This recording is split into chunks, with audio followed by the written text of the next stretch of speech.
Good morning, everybody. Welcome to another day of Market Report brought to you by Mike Bjork. Today is Hump Day. It's Wednesday, August 17th. Hey, we got one economic item on the docket today, but it'll be released later this morning at about 11 o'clock Pacific Standard Time, and that is the FOMC minutes. This is kind of a big one for us because there's been a lot of hawkish comments by some of the Fed members, including yesterday from the New York's Fed Dudley.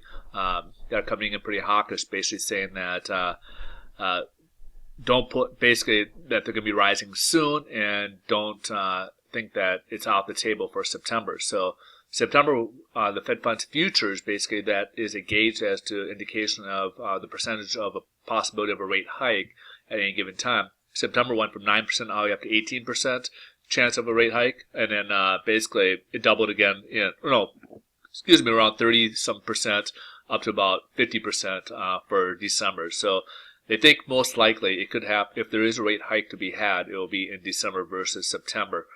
But what they're going to be looking at is for any clues in those notes that could indicate a rate hike this year. And what will they be looking at? Are they disregarding now global impact? Are they looking at domestic? Or different things they're going to be looking in there as to give them clues as to what they should be searching for possible rate hikes this year. So be prepared for some volatility today. So as a result, the stock market's down because there's talks about possible rate hike. It pulled off its highs yesterday, and then today they're at negative today.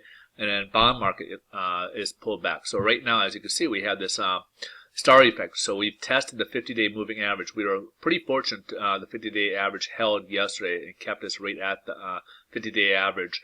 Today we're right at that, but we did test it today, and we've even got positive territory today.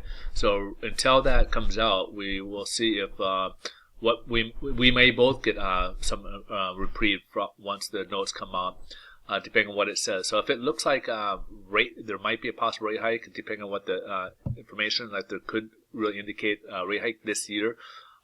You may see a pullout of the equity market, and we could get a little bounce upwards here in the bond market as a result. So if there's a rate hike, this actually helps out the bond market because essentially what that does is erodes, it basically fights off inflation.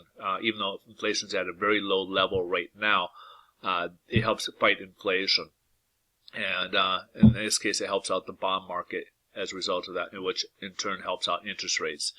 So right now we're kind of standstill. We did see this week, however, a lot of money being pulled out of both markets. So there's a lot of people on the sidelines with money that are waiting probably for these minutes to come out. And then you probably see after the minutes are released, as well as maybe tomorrow, the after effects after they've kind of digested some of the information before they take action. All right, so right now we're about the same as where we left off yesterday. A lot of people are pricing in worse today because, as you can see, we did not necessarily have a price for the worst. We're pretty much kind of about the same where we were left off on Monday. But today, again, we'll see if we get improvement today after the FOMC minutes are released. All right, folks, have a great day, but expect some volatility today.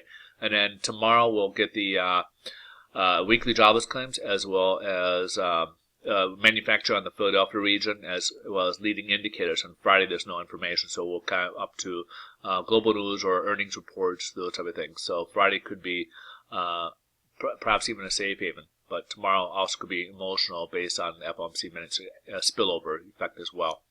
All right, have a great day. Again, thanks for watching. We'll see you guys tomorrow. Bye-bye.